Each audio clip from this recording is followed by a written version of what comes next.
Hachette Audio presents Freedom's Dominion, a saga of white resistance to federal power.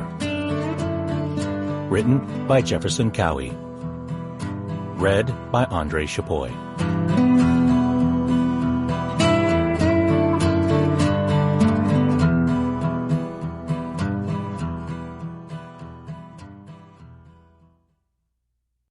To those who have kept faith in a better freedom.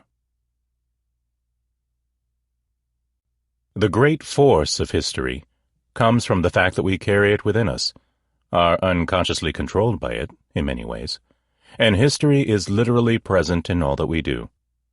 It could scarcely be otherwise, since it is to history that we owe our frames of reference, our identities, and our aspirations. And it is with great pain and terror that one begins to realize this. James Baldwin, 1965. Introduction. George Wallace and American Freedom.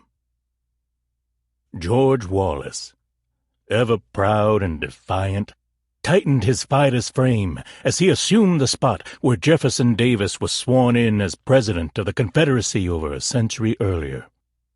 Chin forward, chest puffed out, the new governor stood high on the rostrum, flanked by undulating waves of red, white, and blue bunting. A Confederate flag adorned the podium before him.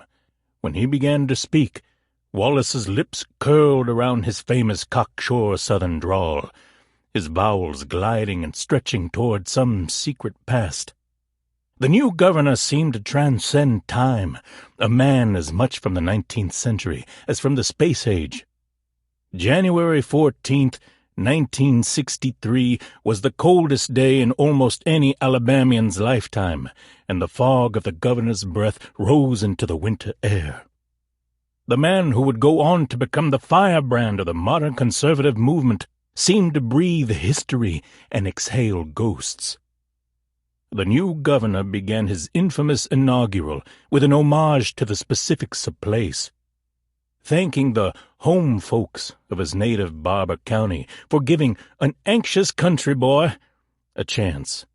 He called out no fewer than 25 locations in that county on the banks of the Chattahoochee River: Hagler's Mill, Spring Hill, Baxter's Station, Horn's Crossroads, Baker Hill, Eufaula, and his own birthplace, Clio.